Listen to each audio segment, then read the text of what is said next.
자, 지금으로부터 60년 전, 1964년, 60년 전 그때에 우리나라에서 했던 일이 하나 있습니다.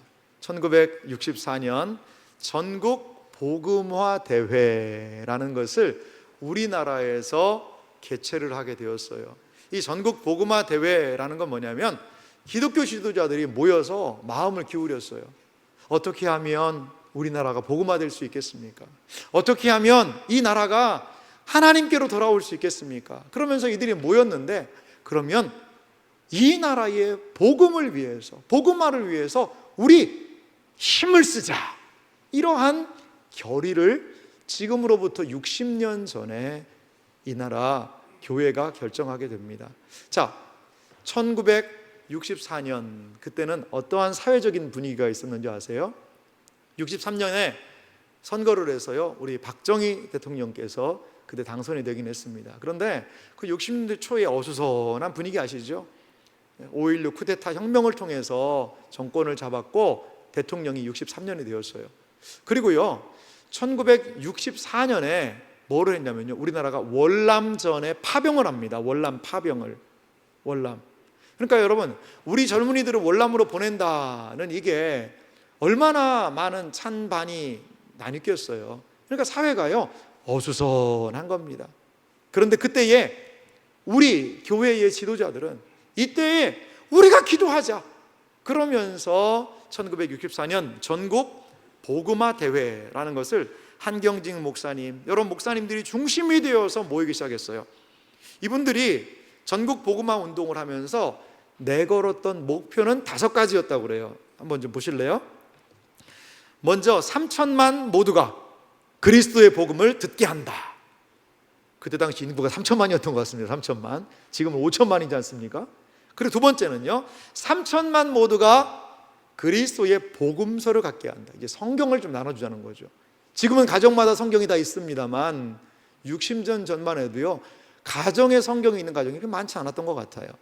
또한 세 번째, 전국 주요 도시와 4만여 불악에 복음이 골고루 전파되게 한다. 60년 전에 우리 신앙의 선배들의 이 결정으로 말미암아 지금 전국 주요 도시 4만여 불악의 복음이 골고루 증거된 이유가 저는 이러한 이 운동 때문이라고 봐요. 또한 네 번째, 제1교포와 북한 동포에게 복음을 전한다. 우리는 제1교포 지금 별로 생각이 안 들잖아요. 북한 동포 마음이 좀 많이 안 들잖아요. 그런데 이분들을 위하여서 60년 전에는 성도들이요, 기도하자고 일어났던 것이죠. 다섯 번째, 신자는 각각 무슨 운동한다?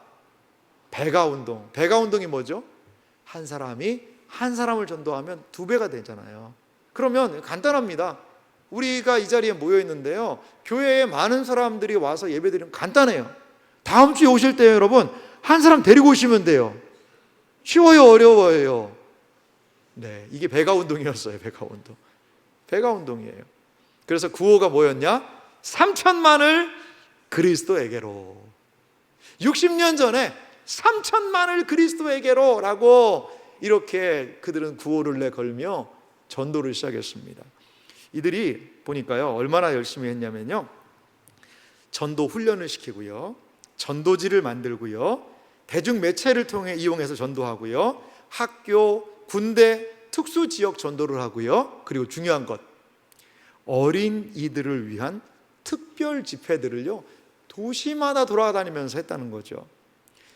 자, 이 운동을 시작한 1년쯤 뒤인 1965년 11월 5일에 서울 운동장에서 전국 신도대회라는 것을 열었대요. 전국에 있는 신도들이 모여서 큰 대회를 열었습니다. 이때 한경직 목사님이 우리의 살 길은 그리스도라는 제목을 가지고 말씀을 전해주셨다고 합니다. 이때에 많은 분들이 모였고요, 또 지방 도시들마다 모임을 했는데 연 인원이 100만 명이 모였다고 합니다. 100만 명이. 이렇게 그 당시에 6.25 전쟁이 있은 이후에 약 15년 전이니 얼마나 이 나라가 어려웠겠어요. 그리고 경제적으로 궁핍하고 보릿고개 이야기할 때 아닙니까? 이러한 내외적으로 정치적으로 불안하고요, 경제적으로 쪼들리고요, 이 상황에 우리 신앙의 선배들은요, 복음으로 일어났습니다. 복음으로. 그러할 때에 얼마나 놀라운 일이 일어나는지 몰라요. 그리고요, 우리가 아는 1970년대에 대형 집회들을 하게 돼요. 빌리 그레이엄 전도 집회 1973년도에 여의도 광장에 모여서요, 100만 명의 사람들이 모여서 말씀을 들었어요. 1974년에 CCC가 주관이 된 엑스플로어 74 집회, 이것을 통하여서요 30만 명의 사람들이 모였는데요, 그 30만 명의 사람들이 여의도 광장에 모여서 하루 집회한 게 아니에요. 역사를 찾아보니까 5박 6일 동안 했더라고요. 여러분, 밥 해먹고 30만 명이 모여서요 여러분 했어요. 그러면 잠은 어디서 잤을까요? 군대에서요 텐트를 빌렸대요. 텐트를. 15만 명은 텐트에서 자고요, 나머지 15만 명은 어디 잤느냐, 학교를 빌려가지고 학교 가서 잤대요. 학교 갔다. 거기에 참여하신 우리 교회 권사님이 계시더라고요. 권사님. 거기 갔다 왔던 얘기하시더라고요. 학교에서 자면서 말씀 듣고. 역사적인 평가에 의하면 엑스플로어 74 이 운동을 통해서요 그리스도인 인구가요, 놀라지 마십시오, 30%가 증가했다라는 보고가 있습니다. 이렇게 대한민국은요 기도로 모여서 하나님의 은혜를 경험하고, 그리고 하나님의 놀라운 역사들을 이 백성들이, 주의 백성들이 함께 모일 때마다 경험했다라는 거죠. 사랑하는 성도 여러분, 하나님의 백성은요 언제 모여야 할까요? 하나님의 백성들은요 어디에 모여야 할까요? 성경은 우리가 언제 모여야 하는지를 알려주고 있어요. 오늘 느헤미야 말씀을 보면, 느헤미야 말씀은요 이스라엘 백성들이 바벨론에 포로로 잡혀갔어요. 그리고 이들이 고국으로 돌아옵니다.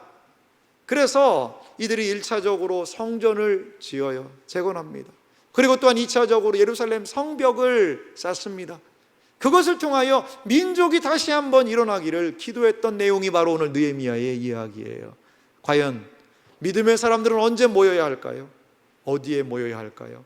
오늘 이 말씀을 통하여 함께 살펴보는 은혜가 있기를 간절히 소망합니다. 오늘 말씀을 보니까요, 먼저 수문 앞 광장에 이들이 모였다. 성경이 이렇게 이야기를 합니다. 느헤미야 8장 1절 말씀 보니까요, 이스라엘 자손이 자기들의 성읍에 거주하였더니 7째 달에 이르러 모든 백성이 일제히 수문 앞 광장에 모여 학사 에스라에게 여호와께서 이스라엘에게 명령하신 모세의 율법책을 가져오기를 청하매. 아멘. 이들은요 예루살렘 성을 이제 중건을 하고 수문 앞 광장이라는 곳에 모였어요. 자, 여기가 어딜까요? 제가 그림을 하나 준비했는데 보실래요? 지금 빨간 선으로 있는 거는 현재 예루살렘의 구도시를 복원한 그러한 성벽이고요, 여러분 보이시는 노란 색깔 보이죠? 노란색 성벽이 바로 느헤미야 때에 축조된 그러한 성벽으로 생각을 합니다. 아래쪽 제가 파란 원을 그어놨는데요, 거기에 뭐가 있습니까? 성벽에 수문이 있어요. 수문. 예루살렘 성은요 어디에 있냐면 저 위 하나넬 망대에 있는 위쪽에 있고요, 이 수문은 좀 아래쪽에 있습니다. 이 수문의 앞에 백성들이 많이 모일 수 있는, 이 예루살렘 성 사람들이 거의 다 모일 수 있는 큰 광장이 있었다라고 이야기를 해요. 이들은 어디에 모였죠? 성전에 모인 게 아니었어요. 광장에 모였습니다. 자, 광장에 모인 이유가 무엇입니까? 모인 사람들이 한 행동에 대해서 느헤미야 8장 1절은 이렇게 우리에게 이야기를 해줘요. 학사 에스라에게 여호와께서 이스라엘에게 명령하신 모세의 율법책을 가져오기를 청하매. 많은 사람들이 수문 앞 광장에 모였어요. 그 다음에 이분들이 한 건 뭐냐, 학사 에스라에게 모세의 율법책을, 모세의 율법책, 모세오경이죠, 그거를 좀 가져와 주십시오 라고 학사 에스라 이 선생님에게 요청을 한 거예요. 이들이 이 자리에 모인 이유가 무엇입니까? 그것은요 하나님의 말씀을 듣고 싶다는 거죠. 학사 에스라가 하나님의 말씀을 가져와서 그 말씀을 읽고 그들에게 깨닫게 하는 그것을 이들은 원했다라는 겁니다. 여러분, 하나님의 백성들이요 눈에 보이는 어떠한 다른 일들이 아니라 하나님의 말씀을 사모할 때에 놀라운 변화의 역사가 일어난 줄 믿으시기 바랍니다. 하나님의 백성들이요, 다른 것이 아니라 하나님의 말씀을 사모하게 될 때에 이스라엘 공동체에 부흥이 일어났어요. 회복이 일어났다라는 것이죠. 이스라엘 백성은 하나님 앞에서 변화를 사모하기 위하여 변화를 사모하는 마음으로 이 수문 앞 광장에 모였다라는 거죠. 사도행전 말씀을 보니까요, 이렇게 말씀을 사모했던 사람들이 또 있었어요. 그 사람들은 누구냐면 베레아 사람들입니다. 사도행전 17장 11절 말씀부터 보니까요, 베레아에 있는 사람들은 데살로니가에 있는 사람들보다 더 너그러워서 간절한 마음으로 말씀을 받고, 이것이 그러한가 하여 날마다 성경을 상고함으로. 아멘. 이 베레아는요, 그리스의 한 지역이에요. 그리스에 있는 한 지역인 베레아에 있는 사람들이요, 하나님의 말씀을요 마음으로 받았대요. 하나님의 말씀은 어디로 받아야 될까요? 귀로만 듣는 것이 아닙니다. 하나님의 말씀은요 마음으로 받아야, 그것도 간절한 마음으로 하나님의 말씀을 받을 때에 우리 속에서 하나님의 말씀이 역사할 줄 믿으시기 바랍니다. 그리고 이들은요 말씀을 그냥 듣는 것에, 마음에 받는 것에만 머물러 있지 않았어요. 이것이 그러한가 하여 날마다 성경을 상고했다. 하나님의 말씀을 사모한 거예요. 이럴 때 어떤 현상이 일어났을까요? 사도행전 17장 12절은 이렇게 말합니다. 그 중에 믿는 사람이 많고 또 헬라의 귀부인과 남자가 적지 아니하나. 하나님의 말씀을 사랑할 때, 하나님의 말씀을 사모할 때 거기에는 하나님의 백성이 모이게 되는 것이지요. 사랑하는 성도 여러분, 하나님의 백성들은 어디에 모여야 합니까? 하나님의 백성들은 어디에 모여야 할까요? 하나님의 말씀을 사랑하는 곳에 모여야 할 줄 믿습니다. 하나님의 말씀이 증거되는 곳에 모여야 될 줄 믿으시기 바랍니다. 주중에요 우리 양육훈련을 합니다. 여러분, 주일에 말씀 듣는 것도 중요해요.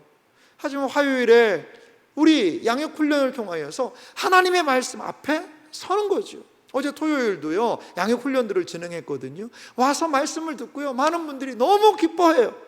하나님의 말씀을 알 때 기쁨이 있어요. 감사가 있어요. 감격이 있어요. 여러분, 주중에 시간이 되시는 분, 주말 얼마나 힘든 토요일 시간입니까? 그런데 와서 말씀을 들을 때 거기에 하나님이 주신 은혜가 있다는 사실을 믿으시기 바랍니다. 신자는 어디 모여야 할까요? 하나님의 말씀이 있는 곳에, 하나님의 말씀을 들을 수 있는 곳에 모일 수 있는 여러분들이 되시기를 주님의 이름으로 축원합니다. 또한 하나님의 백성들이 모여서 이들이 한 행동이 있어요. 그게 무엇이었을까요? 율법책에 귀를 기울였다라는 것입니다. 오늘 느헤미야 8장 3절 말씀을 좀 보실래요? 8장 3절에 이렇게 기록이 되어 있습니다. 한 목소리로 같이 읽겠습니다. 수문 앞 광장에서 새벽부터 정오까지 남자나 여자나 알아들을 만한 모든 사람 앞에서 읽음에 뭇 백성이 그 율법책에 귀를 기울였는데. 아멘. 자, 수문 앞 광장에 이들이 모였는데요, 어떤 사람들이 모였습니까? 뭐 남자들만 모인 게 아니에요. 그냥 어른들만 모여 있는 게 아니에요. 남자나 여자나 어떤 사람이요? 알아들을 만한 모든 사람이 다 모인 겁니다. 수문 앞 광장에. 시간은요 새벽부터 정오까지. 자, 새벽이 언제 몇 시인지 정확하게 성경에 언급을 하지 않습니다만 보통 새벽은 6시부터 봐요. 하루가 시작할 수 있으니까요. 그런데 만약 그때가 좀 어두웠으면 6시에는 밖에서 성경 보기가 어려울 테니까 뭐 좀 넉넉 잡아서 7시쯤에 모였다고 해도요 정오는 알잖아요. 우리가 12시잖아요. 그러면요 5시간 모인 겁니다. 5시간. 5시간 동안 그 자리에 사람들이 모여서 하나님의 말씀을 지금 듣고 있는 거죠. 자, 이들의 말씀을 듣는 태도는 어땠을까요? 8장 5절은 오늘 본문 이어서 말합니다. 에스라가 모든 백성 위에 서서 그들 목전에 책을 펴니 책을 펼 때에 모든 백성이 일어서니라. 아멘. 자, 책을 폈다라고 하는데요, 우리 같은 지금 이런 책은 아니에요. 에스라가 편 것은요 두루마리로 된 성경책이었을 거예요. 둘둘둘둘 마른 것을요 쫙 펼쳤겠죠. 그러자 모든 백성이요 일어났다라는 거죠. 하나님의 말씀을 듣기 위해 이들은 일어났습니다. 일어난다는 것은 어떤 의미가 있을까요? 하나님의 말씀을 경외합니다.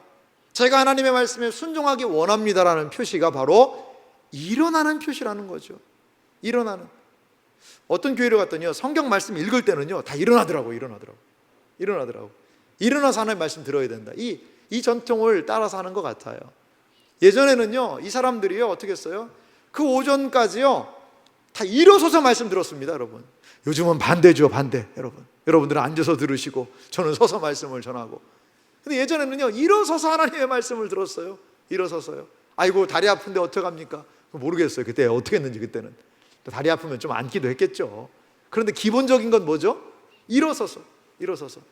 여러분, 예배 드릴 때 혹시라도 좀 딴 생각이 온다던가 졸리다던가 그럼 벌떡 일어나셔도 됩니다. 여러분, 이상한 거 아니에요. 이상한 거 아니에요. 저 사람 이상하네. 아니요.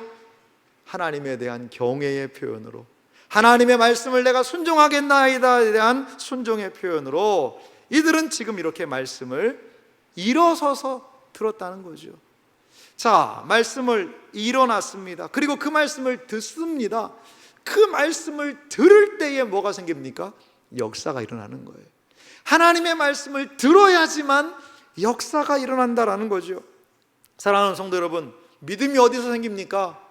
하나님의 말씀을 들을 때 믿음이 생긴다는 사실을 기억하시기 바라요. 로마서 10장 17절은 이렇게 말합니다. 한 목소리로 같이 읽어보겠습니다. 그러므로 믿음은 들음에서 나며 들음은 그리스도의 말씀으로 말미암았느니라. 아멘. 여러분, 믿음이 어디에서 발생합니까? 하나님의 말씀을 들을 때. 무엇을 들어야 합니까? 그리스도의 말씀. 하나님의 말씀을 귀로 듣습니다. 그리고 그 말씀을요 마음에 새깁니다. 그때에 생기는 것이 믿음이라고 성경이 이야기하고 있는 것이지요. 지금 왜 수문앞 광장에 이 많은 사람들이 모여 있을까요? 하나님의 말씀을 듣기 위해. 사랑하는 성도 여러분, 하나님의 말씀을 들을 수 있는 것이 은혜임을 믿으시기 바랍니다. 하나님의 말씀이 들려야 돼요. 예배는 드리고 설교는 듣지만 일어나면 아무것도 모르겠고 여기는 어디고 나는 누구인가. 여러분, 그러면요 믿음이 안 생겨요. 믿음이. 목사님, 저는 안 들리는데 어떻게 합니까? 귀를 더 쫑긋 세우십시오. 그리고요 토요일이 중요해요. 토요일에요 금식이라도 하면서요 하나님의 말씀을 들을 수 있도록 도와달라고. 귀로 들은 말씀을 내 마음으로 끌어당겨 새길 수 있도록 도와달라고. 머리로 들어간 이해할 말씀이 내 마음 심령에 주여 새기게 하여 주시옵소서. 토요일은 우리가 말씀을 듣기를 준비하는 가장 중요한 시간이라는 사실을 기억하시기 바랍니다. 여러분, 하나님의 말씀을 들을 때, 그리고 그 말씀을 깨달을 때 변화의 역사가 일어납니다. 하나님의 이 말씀을 듣는 은혜, 그리고 듣고 변화되는 은혜, 듣고 믿음이 자라는 은혜가 우리 모두에게 생기기를 주님의 이름으로 간절히 축원합니다. 그러면 이들이 들을 때 어떻게 반응했을까요? 오늘 성경 말씀 보니까요 이 말씀이 증거될 때 이들이 했던 반응이 있어요. 그것이 바로 아멘, 아멘이었어요. 한 번 아멘도 아니에요. 두 번씩이나 아멘, 아멘을 해요. 아멘, 아멘 하며 경배하는 이들의 모습을 볼 수가 있습니다. 느헤미야 8장 6절 말씀 보니까요 에스라가 위대하신 하나님 여호와를 송축하매 모든 백성이 손을 들고 아멘, 아멘 하고 응답하고 몸을 굽혀 얼굴을 땅에 대고 여호와께 경배하니라. 아멘. 에스라가요 하나님의 말씀을 펴니다. 이들이 일어섭니다. 그 말씀을 읽습니다. 알게 합니다. 깨닫게 합니다. 이때의 모든 백성이요 어떻게 해요? 손을 들고요 어떻게 했어요? 아멘, 아멘 하고 이 말씀에 반응하는 것이지요. 여러분, 아멘, 아멘은 어떤 뜻이 있을까요? 아멘이라는 뜻은요 진실로라는 뜻이 있어요. 진실로라는 뜻이에요. 예수님도요 내가 진실로 진실로 너희에게 이르노니, 원어에 의하면요 아멘, 아멘 이라는 표현입니다. 진실하다는 뜻이에요. 내가 그 말씀을 믿습니다. 진실로 그 말씀이 되기를 바랍니다라는 것이 아멘이라는 거죠. 이들은 하나님의 말씀을요 어떻게 해요? 지금 간절히 사모하는 거예요. 에스라가 여호와를 송축하자 이들은요 아멘 아멘 하고 손을 들고 응답하였다라는 거죠. 사랑하는 이 자리에 계신 여러분, 아멘으로 응답할 수 있는 은혜가 있기를 간절히 소망합니다. 아멘이라는 단어에요 능력이 있어요. 여러분, 아멘이라고 고백을 하게 될 때요 내 안에 믿음이 생겨요. 아멘이라고 고백할 때요 하나님의 말씀에 대한 내 안에 진정한 신뢰가 생겨요. 아멘은요 하나님의 이 말씀을, 귀로 들은 말씀을요 마음으로 새기는 과정이 아멘이라는 거예요. 아멘. 우리 교회는 말씀을 너무 집중하다 듣다 보니까 아멘을 놓칠 때가 많아요. 여러분, 놓칠 때가 많아요. 너무 집중을 많이 하셔가지고.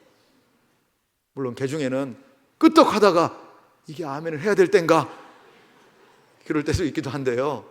여러분, 하나님의 말씀을 집중해서 듣고요 동의가 되는 부분에서는요 아멘으로 뭐 하셔야 돼요?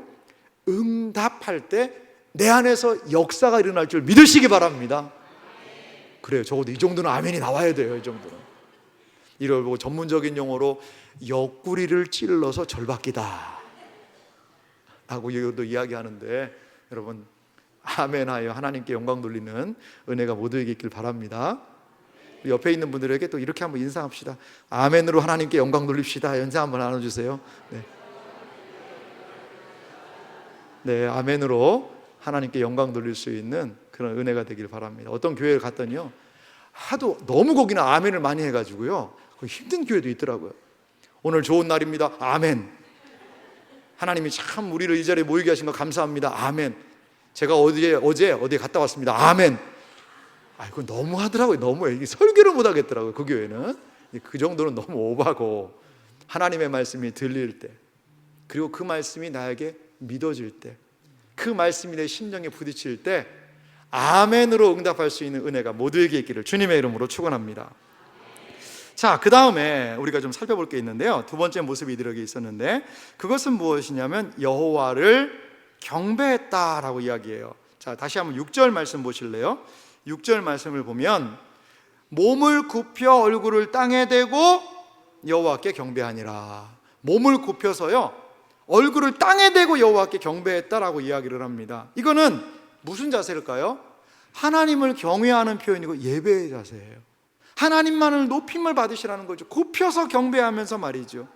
여러분, 이들이 한 모습을 생각해 보세요. 말씀을 듣기 시작한 사람들은요 새벽부터 정오까지요 하나님의 말씀을 듣고요 이렇게 반응합니다. 말씀을 별 때 일어납니다. 그리고요 어떻게 해요? 마음에 응답이 올 때 아멘 아멘 손을 들고 화답합니다. 그리고 하나님의 말씀이 강력하게 임할 때 몸을 굽혀가지고요 막 경배하면서요 어떻게 해요? 새벽부터 정오까지 말씀 듣는 거예요. 말씀에 반응하는 거죠. 느헤미야 8장 8절 말씀 보니까요 이렇게 기록이 되어 있어요.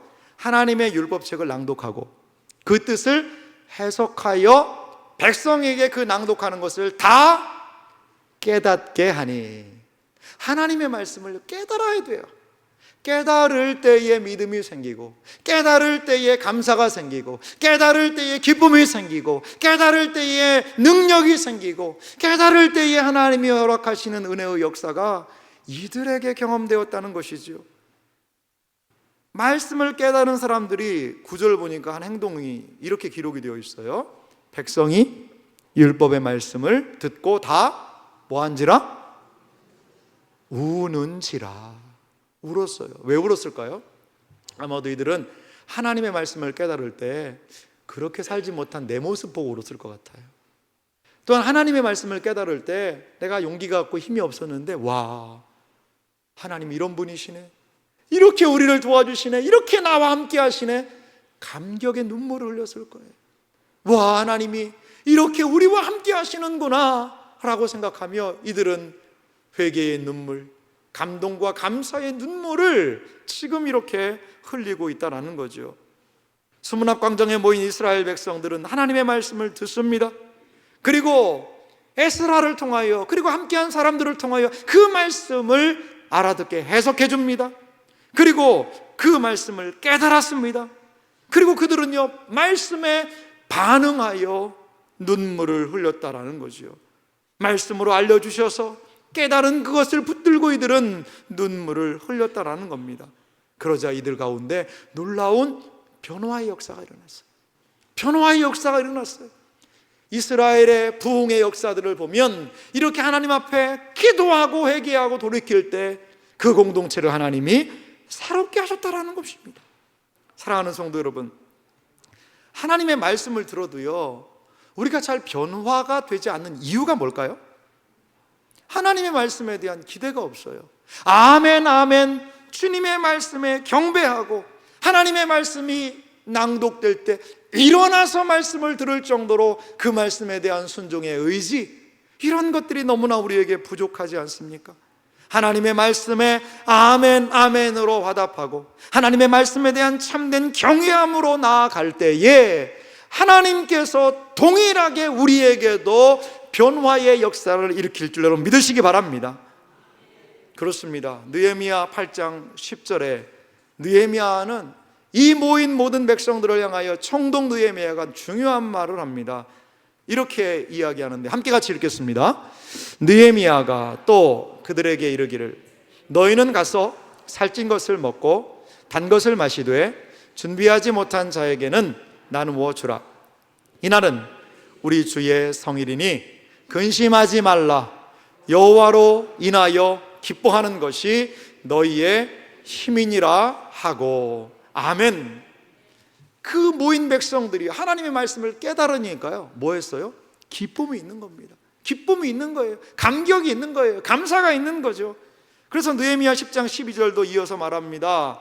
모든 백성이 곧 가서 먹고 마시며 나누어 주고 크게 즐거워하니 이는 그들이 그 읽어 들려준 말을 밝히 알미라. 할렐루야. 하나님의 말씀을 밝히 알 때에, 하나님의 말씀을 깨닫게 될 때 거기에 즐거움이 있어요. 여러분 언제 즐거우세요? 언제 신앙생활에 기쁨이 있으셨어요? 언제 세상을 감당할 힘이 어디에 있었습니까? 그것은 바로 하나님을 알 때, 하나님을 깨닫게 될 때, 하나님에 대한 깨달음이 오면요 우리 가운데요 믿음이 생겨요. 아하, 하나님이 함께 하시는구나. 아하, 하나님이 도와주시는구나. 그렇지, 할렐루야, 아멘. 그러면요 내 상황 형편 처지를 능가할 수 있는 믿음이 생기는 거예요. 감당할 수 있는 것이죠. 우리의 마음의 기쁨은 하나님의 말씀 안에 있다는 사실을 믿으시기 바랍니다. 이들은 거기에 힘을 경험했습니다. 거기에서 믿음을 발견했습니다. 거기에서 기쁨을 발견했습니다. 거기에서 이들은 기뻐하며 즐거워하며 하나님께 영광을 돌릴 수 있었다는 것이지요. 사랑하는 성도 여러분, 하나님의 백성들이 이렇게 모일 때 은혜가 있어요. 하나님의 말씀 앞에 모여야 합니다. 하나님의 말씀이 해설되는 곳에 모여야 합니다. 그리고 또한 하나님의 백성이 함께 기뻐하는 자리에 모여야 합니다. 그때에 하나님은 그 현장을 통하여 우리에게 역사하여 주실 줄 믿습니다. 제가요 우리 성도들이 모여서 기도한 때가 언제였을까, 그것을 한번 쭉 자료들을 찾아봤어요. 그러다가 매우 놀라운 그러한 기사를 발견했습니다. 그것은 6.25 때 이야기입니다. 여러분 6.25 아시죠? 1950년 6월 25일에 북한군이 우리 남한을요 쳐 내려왔죠. 근데 딱 3일 만에 수도 서울이 전복이 돼요. 수도 서울이요. 3일 만에. 그럼 며칠입니까? 6월 28일입니다. 그 기세로 북한군이 막 그냥 남한을 다 공격한 게 아니더라고요. 수도 서울을 딱 장악을 한 다음에 이들이 3일간 그냥 서울에 머물러 있었대요. 서울에. 그 왜 그런가 봤더니 이제 서울만 북한군 수중에 넘어가면 온 우리나라에서 이제 공산당 혁명들이 일어날 줄 알았대요. 그런 게 안 일어났잖아요. 3일을 기다려도 그게 없으니까 그때부터 적극적으로 남하하여서 여러 지역들을 공격하기 시작하죠. 그래서 대한민국의 10%만 남았어요. 그 기록을 보니까요, 8월 18일 날 부산을 한국의 임시 수도로 지정을 합니다. 부산에 우리 임시정부가 내려온 거죠. 그리고 8월 31일에 이제 낙동강 전선밖에 남지 않은 그런 상황, 이러한 풍전등화와 같은 어려운 상황에 모여 있었습니다. 그래서요, 부산으로 수많은 사람들이 몰려왔다는 거죠. 그때에 아마 우리 조상님들이 부산에 오신 분도 여기 계실 것 같아요. 그래서요, 그때에 교회들로 많은 분들이 또 모였다는 거죠. 교회 마당에 텐트를 치고 하여간 교회들로도요 엄청난 많은 사람들이 모였대요. 이분들이 뭐 했을까요? 사진 하나 준비했는데 보시면요, 이거는요 초량교회에 모여서 나라를 위해 기도한 분들이에요. 8월 말부터 초량교회에 모여서 10월 중순까지 초량교회에 모여서요 목사님들과 성도님들이요 막 모여서 기도한 거죠. 그럴 때 초량교회 목사님이 한상동 목사님이라는 분인데요, 이분을 중심으로 초량교회에서 모이고, 또 하나의 사진이 있는데요, 다 못 모이니까 부산중앙교회, 이 교회에도요 성도들이 모였다고 그래요. 여기에는 우리 한경직 목사님이 중심이 돼서 부산중앙교회에 모여서요 기도했는데, 무슨 기도했느냐? 하나님, 우리가 잘못했습니다. 회개기도했어요. 회개기도. 무슨 기도냐? 신사참배한 거 회개했다고 그래요. 일제시대 때. 그러니까 해방되고 한 5년 뒤잖아요. 일제시대 때 우리 신사참배한 거 회개합시다. 회개운동이 일어났고, 또한 이 나라를 좀 살려달라고. 지금 10%밖에 안 남았잖아. 이 나라를 살려달라고 8월 말부터 9월 초, 9월 한 달, 10월 초순까지 그분들이 모여서 뜨겁게 기도했다라는 거죠. 1950년 8월 23일 날 일본에서 중요한 회의를 합니다. 미국 극동군 사령부 회의를, 비밀 회동을 모였는데요, 메가더 장군이 이 한국전에 이제 유엔군이 참전하게 되면서 미군들도 많이 오게 됐는데 브리핑을 하는 겁니다. 앞으로 어떻게 이걸 할 거냐라고 이야기를 할 때 인천으로 상륙작전을 하겠다라고 브리핑을 했다는 거죠. 자, 군인들이 해안으로 상륙작전을 한다. 여러분, 이 라이언 일병 구하기라는 것을 통해서도 상륙작전이 뭔지를 좀 알게 됐는데요, 은폐 엄폐할 게 없어요. 해안가에서요 진지에서 총을 쏘기 시작하면 상륙작전을 해서 올라오는 사람들은요 총알바지 같이 다 죽을 수밖에 없거든요. 그리고요 이 수송함이, 배가 들어가려면요 수심이 한 9m 정도가 돼야 된대요. 근데 인천은 어때요?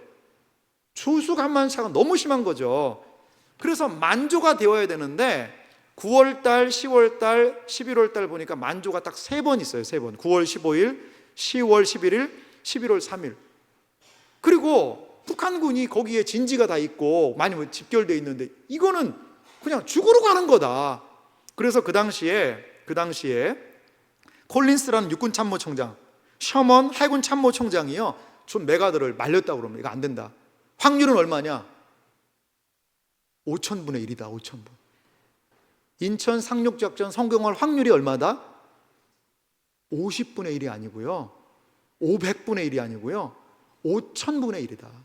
1, 2차 세계대전을 통하여서 얼마나 전쟁을 이 사람들이 많이 치렀겠어요. 그런데도요 이건 아니라는 거예요. 거기 갈 수 없다라는 거죠.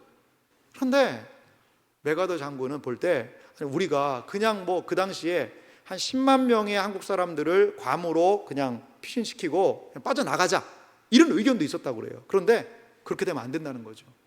인천으로 가서 허리를 끊고 양쪽으로 공격을 해서 해야 이 전세를 뒤집을 수 있다. 안 그러면 이 한반도는 이 북한의 세력에 의해서, 북한군에 의해서 다 그냥 망할 수밖에 없다. 이대로 끝난다. 여러분, 이 메가더 장군도요 절실한 그리스도인이었어요. 절실한 그리스도인이었습니다. 그리고 이 작전이 정말 무모하다는 걸 알지만요 이분이 기도하면서 이걸 했던 것 같아요. 그리고 지금 어디에서 기도합니까? 초량교회에서 회개 기도해요. 살려달라고. 구국기도. 부산중앙교회에서 모여서 기도해요. 그리고 어디서도 모여서 기도한 줄 아세요? 그 9월 달에 해운대 백사장에서 모여가서 기도합니다. 사람들이 이 나라 살려달라고, 이 나라 살려달라고. 그런데 이들이 기도하는 중에 무슨 소식을 들어요? 9월 15일에 인천 상륙작전이 성공했다. 그리고 9월 28일에 수도 서울을 수복합니다. 우리가 다시. 이러한 전쟁에 있어서 완전히 일대 혁명적인 그러한 전세를 완전히 뒤집을 수 있는 인천 상륙작전이 이렇게 일어났어요. 여러분, 인천 상륙작전은 어떻게 성공할 수 있었을까요? 여러 가지 메가더의 뚝심과 전략과 지혜 이런 걸로 해서 되고 군인들이 열심히 했기 때문이겠죠. 물론 그렇게 얘기할 수도 있어요. 하지만요, 그때 기도한 사람들은 압니다. 기도한 사람들은 알아요. 나라를 위하여, 민족을 위하여 기도한 사람들은 알아요. 왜? 무엇 때문에? 하나님께서 우리를 불쌍히 여겨 주셨습니다. 하나님께서 우리의 기도를 들어주셨습니다. 철양교회에서, 부산중앙교회에서, 해운대 백사장에서, 송정 모래사장에서 모여서 하나님 이 나라를 살려달라고 기도했던 그 기도에 하나님이 응답해 주셨다는 사실을 여러분 기억하시기 바랍니다. 그렇습니다. 2주간의 기도가 시작되어지고 인천 상륙작전이 성공하고 전세가 뒤집어지는 일들이 일어났다라는 거죠. 무엇을 통하여? 하나님의 백성들이 함께 모여 기도할 때 말이죠. 60년 전에 이들이 모여서 이 나라가 복음화되기를 위하여서 기도했던 것처럼, 그리고 1950년에 그 9월 달에 이들이 모여서 해운대 백사장에서, 철양교회에서, 부산중앙교회에서 모여서 이 나라와 민족을 위해서 기도했던 것처럼 하나님께서 그 기도를 들으시고 놀라운 은혜의 역사를 베풀어 주신 줄 여러분 믿으시기 바랍니다. 5,000분의 1이라는 불가능한 현실 앞에서도 기도했고 믿음으로 결단했습니다. 사랑하는 이 자리에 모인 성도 여러분, 우리가 왜 해운대 백사장 가서 기도해야 될까요? 한 10만 명의 사람들이 오늘 모일 것 같다라고 얘기하는데 우리가 왜 거기 가서 기도해야 합니까? 아이고 굳이 그렇게 가야 됩니까? 힘들고 날도 덥고 어려운데. 여러분, 우리 민족이요, 모여서 기도할 때마다 하나님이 역사하셨어요. 그걸 위해서 기도해야 돼요. 여러분, 지금 정치의 소망이 있습니까? 경제의 소망이 있습니까? 교육의 소망이 있습니까? 문화 여러 가지 어디에 소망이 있습니까? 우리 대한민국 여기저기 살펴봐도 소망을 발견할 수가 없어요. 마치 1950년 해운대 백사장에서 기도했던 그분들처럼 말이죠. 우리의 소망은 오직 하늘에 있다는 사실을 믿으시기 바랍니다. 이때 그리스도인들이 일어나야 합니다. 일어나서 기도의 한 수절을 올려야 돼요. 하나님, 우리를 불쌍히 여겨주세요. 1950년 그 9월 달에 이 해운대 백사장에서 나 풍전등화와 같은 나라의 운명을 놓고 기도했던 그 심정으로 기도하오니 주여, 우리나라 대한민국을 살려 주시옵소서, 은혜를 베풀어 주시옵소서. 이것을 위하여서 우리는 그 자리에 모여야 할 줄 믿습니다. 히브리서 10장 25절과 24절 5절 보니까 이런 말씀이 있습니다. 두 절 같이 읽어볼게요. 함께 읽습니다. 서로 돌아보아 사랑과 선행을 격려하며 모이기를 패하는 어떤 사람들의 습관과 같이 하지 말고 오직 권하여 그날이 가까움을 볼수록 더욱 그리하자. 아멘. 엑스플로어 74 집회를 김중건 목사님을 통하여서 이 모임이 시작이 됐는데요, 준비할 때 그거를 안 된다라는 이유를요 100가지를 사람들이 가져왔다고 그래요. 이거 안 됩니다. 이거는 할 수가 없습니다. 100가지 이유를 가져왔대요. 근데 김중곤 돌아가신 CCC를 섬겼던 목사님이신데요, 이분이요 그래도 이것을 해야 되는 거죠. 그분들을 설득을 하는 거예요. 그래서 거기에 30만 명의 사람들이 5박 6일 동안 모였고, 그 기간에 우리 유경수 여사께서 서거하는 일이 있기도 합니다. 8월 15일에 그런 일들도 있었어요. 그런데 그때 그러니까 더 뜨겁게 모여서 기도하는 거죠. 나라와 민족을 위해서. 그런데요, 엑스플로어 74 그 운동으로 얼마의 그리스도인, 이 대한민국에 30%의 그리스도인이 증가되었다는 그런 놀라운 이야기를 합니다. 사랑하는 성도 여러분, 부산이 하나님을 섬기는 땅이 되기를 원하십니까? 부산에 복음의 새 역사가 일어나기를 원하십니까? 그러면 모여서 기도해야 합니다. 비가 와도 기도해야 돼요. 바람이 불어도 기도해야 돼요. 날이 더워도 기도해야 돼요. 모여서 기도하면서 하나님께 소망을 두며 나아갈 때 하나님께서는 우리의 기도를 들으시고 이 부산 땅에 하나님의 성령의 새바람을 불게 하실 줄 여러분 믿으시기 바랍니다. 하나님의 백성들은 말씀 앞에 모여야 합니다. 하나님의 백성은 은혜의 자리에 모여야 합니다. 회개의 자리에 모여야 합니다. 그때에 하나님께서 놀라운 역사를 그 땅에 펼치실 줄 믿습니다. 오늘 해운대 집회를 통하여 이 놀라운 하나님의 은혜의 역사가 나타나고 드러나기를 주님의 이름으로 축원합니다.